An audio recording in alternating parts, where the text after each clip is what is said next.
नमस्कार विद्यार्थी मित्रांनो. तर आज आपण इयत्ता 7वी मराठी विषयाचा थोरांची ओळख डॉक्टर खानगोजे भाग 2 हा पाठ या अगोदर आपण पाहायला सुरुवात केलेली होती. तर या पाठामध्ये डॉक्टर खानगोजे त्यांचं पूर्ण नाव आपण पाहिलं होतं, पांडुरंग सदाशिव खानगोजे, किंवा त्यांना टोपण नाव होतं त्यांचं भाऊ. तर त्यांनी आपल्या भारतामध्ये महाराष्ट्रामध्ये जन्म घेतल्यानंतर गदर संघटनेमध्ये ते सहभागी झाले होते आणि तिथून पुढे ते लोकमान्य टिळकांच्या सांगण्यावरून अमेरिकेमध्ये जाऊन त्यांनी काय केलं होतं, तर सन रायफल नावाच्या लष्करी शिक्षण देणाऱ्या अकॅडमीमध्ये ते दाखल झाले होते. त्यानंतर त्यांनी 1910 साली टमाल पेस मिलिटरी अकॅडमीचा डिप्लोमा मिळवला होता. त्यानंतर 1913 साली त्यांनी MS ही पदवी मिळवली होती आणि कृषी क्षेत्रामध्ये त्यांनी आमूलाग्र बदल घडवून आणण्यासाठी खूप प्रयत्न केला होता बघा. त्यानंतर त्यांनी कृषीशास्त्रात डॉक्टरेट ही पदवी मिळवल्यानंतर जमीन आणि पिके या विषयात त्यांना फार महत्त्व आलं होतं आणि जेनेटिक्स या विषयामध्ये त्यांचा दबदबा वाढला होता. आपण पाहिलं की त्यांनी गव्हाची सुद्धा एक सुंदर अशी संकरित जात तयार केली होती, पावसाळ्यात आणि उन्हाळ्यामध्ये पिकणारी, तांबेऱ्याला बळी न पडणारी.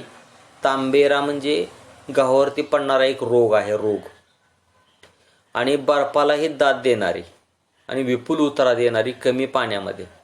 तर अशा पद्धतीनं डॉक्टर खानगोजे हे कृषी क्षेत्रामधले पंडित आहेत हे आपल्याला पाहायला मिळालेलं होतं.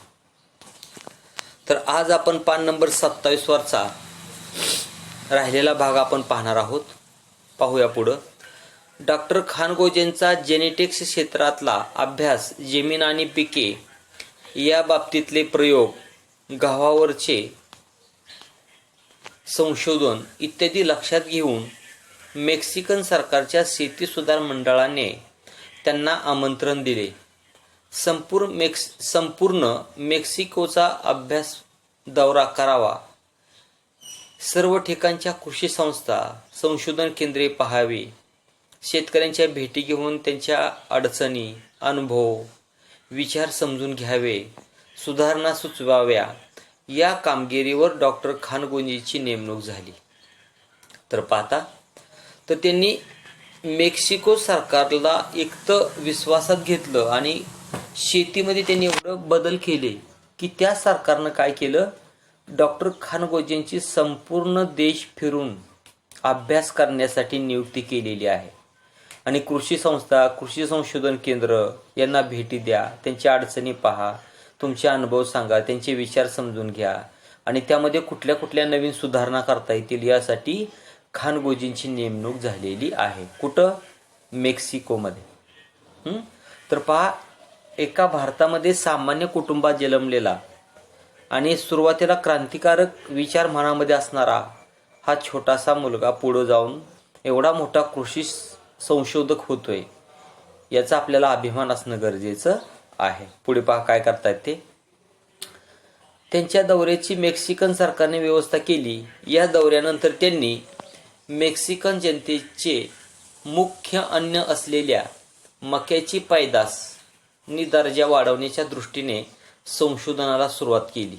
तर बघा, त्यांनी पूर्ण देशाचा दौरा केल्यानंतर त्यांच्या लक्षात आलं की या देशामध्ये मका हे जे पीक आहे, या पिकाची आपण काय करायची, पैदास वाढवायची, म्हणजे मका लावण्याचं क्षेत्र वाढवायचं आणि दर्जा वाढवायचा, म्हणजे उत्पन्न वाढवायचं. तर त्यांनी त्यासाठी संशोधन करायला सुरुवात केलेली आहे, प्रयोग करायला सुरुवात केली. तर त्यांनी कोणता प्रयोग केला पाहता, मेक्सिकोतील तेओ सिंतले ही निरुपयोगी वनस्पती आणि मका यांचे संकरण करून त्यांनी तेओ मका ही मक्याची नवीन संकरित जात निर्माण केली. तर ते शास्त्रज्ञच होते बघा, ते संशोधक होते. त्यामुळे त्यांनी काय केलं, त्या देशामध्ये असणारी तेओसिंतले नावाची एक वनस्पती होती, निरुपयोगी वनस्पती, आणि मका यांचं त्यांनी काय केलं, संकरण केलं. आणि त्यांनी काय केलं, तेओ मका नावाची नवीन मक्याची जात त्यांनी निर्माण केली. आणि ती मका कशी होती बघा आता, एका मक्याच्या ताटावर 30 कणसे न ती डाळिंबाप्रमाणे संपूर्णपणे भरलेली. तर बघा आता, युक्ती मका की एका ताटाला 30 कंस लागायला लागली आणि गच्च त्याला दाणे भरलेले असे डाळिंबाप्रमाणे.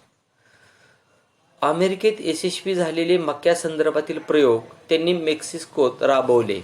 त्यामुळे मेक्सिकोत मक्याची लागवड आणि पैदास उत्तमरित्या वाढली. मेक्सिकन सरकारने 1930 सालचा राष्ट्रीयदृष्ट्या महत्त्वाचा ठरणारा आणि संशोधनासाठी असणारा पुरस्कार देऊन डॉक्टर खानगोज यांचा गौरव केला. म्हणजे थोडक्यात 1930 साली त्यांना मेक्सिकन सरकारनं फार मोठा एक पुरस्कार दिला बघा, आणि त्यांचा गौरव केलेला आहे. कारण कोणत्या व्यक्तीनं एखादं काम केलं तर त्या कामाचं चीज झालं पाहिजे, त्याचं समाधान झालं पाहिजे, त्याची शाबासकी झाली पाहिजे, त्याचा गौरव झाला पाहिजे. तर त्या व्यक्तीला त्या कामामध्ये काय होतं, आनंद निर्माण होतो आणि तो परत एकदा दुसऱ्यांदा चांगल्या कामासाठी तयार होतो. तर अशा पद्धतीने मेक्सिकन सरकारनं काय केलेलं आहे, खानगोजेंची फार मोठा पुरस्कार देऊन त्यांचा सन्मान केलेला यथोचित. पुढे पाहता त्यांनी काय केलं, अजून गहू मक्यानंतर त्यांनी तूर, चवळी यांचे विविध वाण तयार केले. विविध वाण म्हणजे विविध जाती. तुरीची जी जात आहे त्याच्यापेक्षा अजून 5, 6, 8, 10 जाती. चवळी नावाचं जे पीक आहे, बी असतं चवळी, कडधान्य आहेत बघा, तूर, चवळी. तर याची वेगवेगळ्या त्यांनी वाण तयार केले, वेगवेगळ्या जाती तयार केल्या. म्हणजे उत्पन्न वाढवणाऱ्या किंवा रोगाला न बळी पडणाऱ्या किंवा कमी पावसात येणाऱ्या, अशा पद्धतीचे त्यांनी वेगवेगळे वाण तयार केलेले आहेत. अजून काय केलं पहा, त्यांनी सोयाबीनची लागवड करण्यास शेतकऱ्यांना प्रोत्साहित केले. त्यांनी शेवग्यावरही संशोधन केले. शेवग्याचा पाला, मुळ्या, शेवग्यातील बिया आणि त्या बियांपासून मिळणारे सुगंधित तेल यांचे महत्त्व विशद करणारी पुस्तिका प्रकाशित करून सामान्य लोकांपर्यंत पोहोचवली.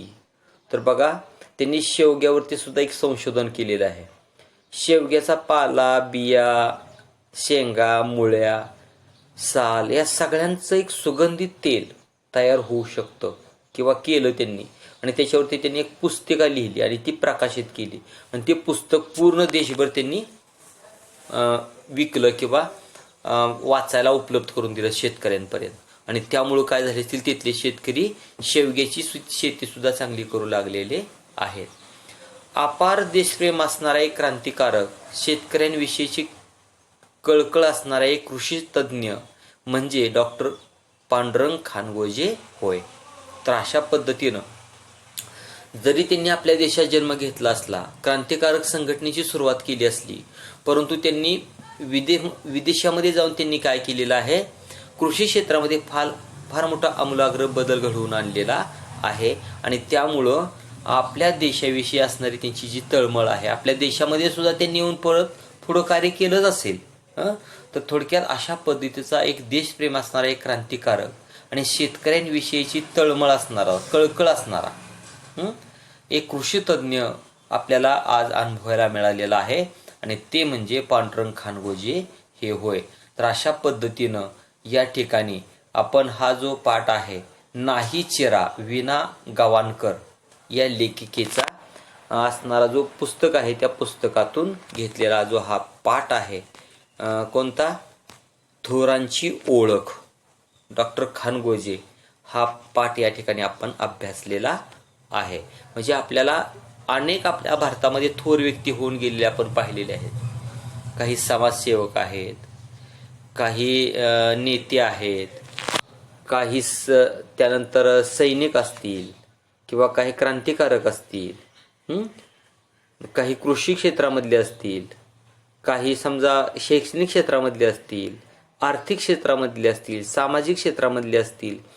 तसे आपल्याला या ठिकाणी अजून एक नवीन आपल्या देशात असणारे डॉक्टर पांडुरंग खानगोजे हे किती श्रेष्ठ दर्जाचे कृषी तज्ज्ञ होते याविषयी आपण माहिती पाहिलेली आहे. तर या पाठातून तुम्ही एकच गोष्ट लक्षात ठेवायची आहे की तुम्ही सुद्धा सर्वसामान्य मुलं असे पांडुरंग खानगोजेंसारखे पुढे जाऊन फार मोठे शास्त्रज्ञ व्हावेत. जिद्द चिकाटी आणि अभ्यासाच्या जोरावरती आपल्या देशाची, आपल्या घराची, आपल्या गावाची प्रगती करावी आणि नावलौकिक मिळवावा, हाच हेतू या पाठाच्या पाठीमागचा आहे. तुम्ही या पाठातून अशा पद्धतीचा बोध जर तुम्ही घेतला तर भविष्यामध्ये तुम्ही सुद्धा फार मोठे एखादा समाजसुधारक, शेती सुधारक किंवा कृषी क्षेत्रामधला एखादा वेगळा दर्जा असणारा व्यक्ती, शास्त्रज्ञ, डॉक्टर, इंजिनियर अशा पद्धतीचे तुम्ही व्यक्ती बनू शकता. तर तुम्ही हा पाठ एकदा नीट अजून एकदा अभ्यासा आणि आपण या पाठावरचे असणारे जे 28-29 पानावरचे जे स्वाध्याय आहेत ते स्वाध्याय नंतरच्या तासाला स्वाध्यायाची उजळणी आपण घेऊया. तूर्त तुम्ही काय करा, हा पाठ एकदा दोनदा नीट वाचा, यातली सगळी विरामचिन्ह लक्षात घ्या, ऱ्हस्व दीर्घ, पहिली वेलांटी, दुसरी वेलांटी, पहिला उकार, दुसरा उकार, हे सगळं लक्षात ठेवा, जोडाक्षर शब्दात लक्षात ठेवा आणि तुम्ही काय करा, ह्या पाठाखालचे जे स्वाध्याय आहेत ते स्वाध्याय वहीमध्ये सोडवून मला दाखवायचे आहेत. नंतरच असेल आपण काय करूया, स्वाध्यायाची उजळणी घेऊया. तोपर्यंत आपण या ठिकाणी थांबूया. धन्यवाद.